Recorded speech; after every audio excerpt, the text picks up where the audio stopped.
see on our website now that we have several new build expedition yacht projects that will be going out to bid to shipyards in the coming months. The reason that some of my clients have decided to do an expedition yacht new build is because there have been some fundamental changes in the marketplace, and I just wanted to go through those and explain what has happened in the last couple of years, which has changed the equation on whether you do a conversion for an expedition yacht or whether you go to a shipyard and build a new one.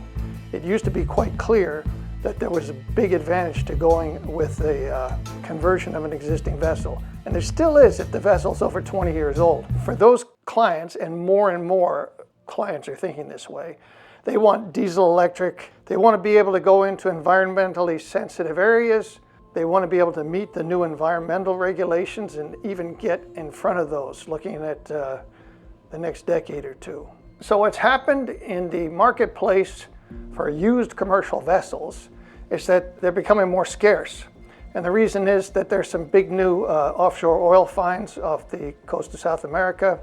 And the wind farms are coming in and they are chartering a lot of the equipment that is 20 years old and older, which previously nobody really wanted. And so those were the incredible deals. And the two vessels that we have in conversion right now, one we bought in Norway a few years ago and the other one we bought in Louisiana not that long ago. They're older vessels, we got good deals, and these are extremely capable vessels that have decades and decades of useful life left. First, a word on how used vessels are valued.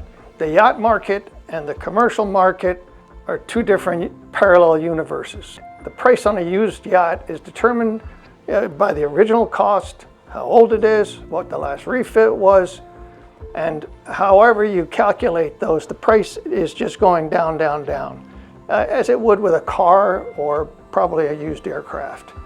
On commercial vessels, the value and the cost of buying a commercial vessel is determined by its charter day rate. If the charter day rate doubles, the value of the vessel doubles that day.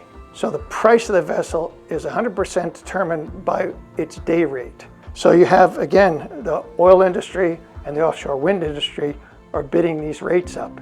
And here's what that actually looks like. So you can see the dramatic uptick here in the day rates. And we suddenly started seeing this. I track about 48 vessels on any given day in different parts of the world. I track the prices and availability and so forth.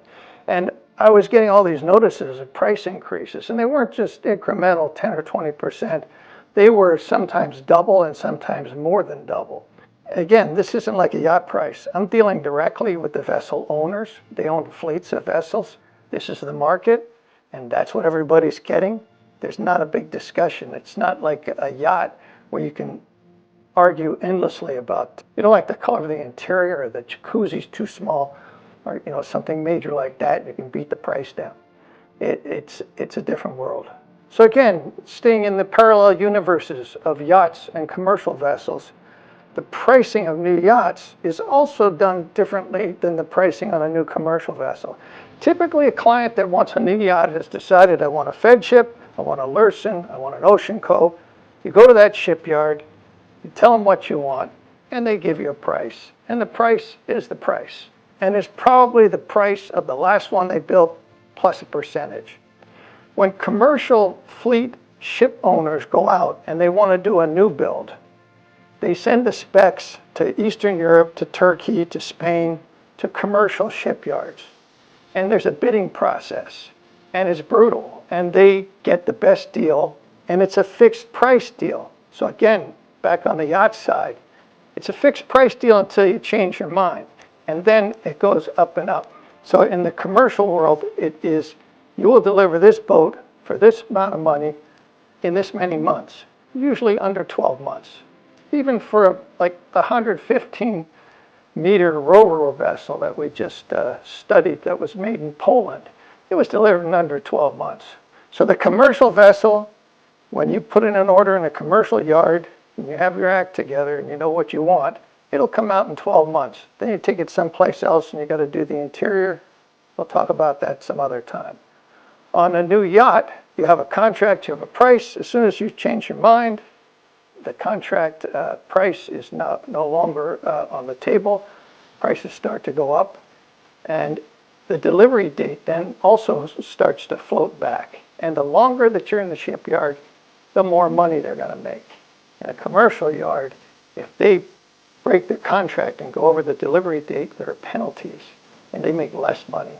So it's the opposite of what goes on in yacht yards. One final comment, prices on new yachts coming out of a top tier brand shipyard, and let's say we're going 60 meters and up, the prices are going to be at about €1,000,000 a meter to €2,000,000 a meter, and that'll take up most of your large yacht pricing.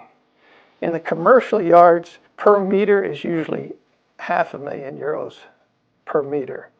And then you've got to add the interior. So, do the math. Do you think the interiors on the yachts are worth that much more? Maybe they are, but in many cases, it seems to me the interior is more valuable and costs more than the steel hull and all the systems, but that's a choice you make. Increasingly, many of the clients that come to us want a modern diesel-electric hybrid vessel. In the commercial world, those exist, but in the current market, where maybe I could have gotten an 80-meter diesel-electric boat and we could add a little hybrid battery stuff, we might have been able to get one for maybe €15,000,000 3-4 years ago. Today, it is going to be high 20s, €30,000,000. And that's why we're having this discussion about new builds. And expedition yacht clients want something that is sleek. They want something that is an efficient hull. And believe me, the commercial world, the military world, these patrol boats, these hulls are beautifully designed, and they're ocean proven. They have to be efficient for fuel, and they have to be seaworthy to go to sea in any weather conditions anywhere in the globe. So when we look at new builds now, we're looking at some extraordinary new vessels that have come out of the commercial world. This 115-meter railroad ship that I mentioned earlier carries rocket parts from France down to Guyana, and it is in operation. It is sail assisted. The sails on that vessel will save 30 to 40% on fuel costs per trip. That's about 3 tons of fuel a day. While there's a lot of talk about alternative fuels and fuel cells and nitrogen and ammonia and all these things that could probably kill you, this is ocean proven, it's in use, and it's very successful. And we'd be happy to stay in that realm until something comes along that is actually practical, that is not a chemical inside the hull that could also kill you. We're working with various designers on different designs for new builds, and these are existing designs and existing specs, and a number of them have either been built or they've already gone out to bid. And as an adjunct to the discussion of shipyard pricing, very often when we find a design that we really like, we'll find that it's already been bid, and we know what the bids came back at the shipyards.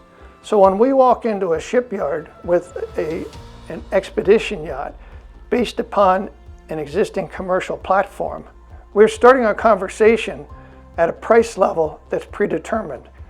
We don't come in with our red pants and our topsiders and ascots and say we want to build a yacht. We come in and we get a commercial rate on a commercial vessel that happens to be an expedition yacht.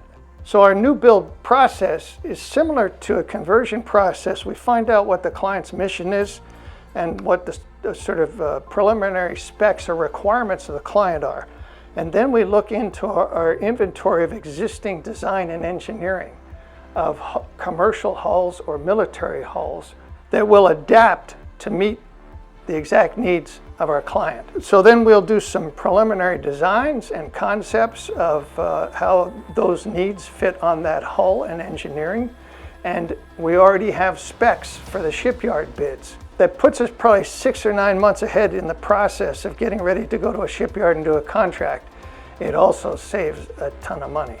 And as I said a moment ago, when we walk into certain shipyards, we know what the previous build pricing was and the timeline from bids that were done either at that shipyard or another commercial yard that would be one of their competitors.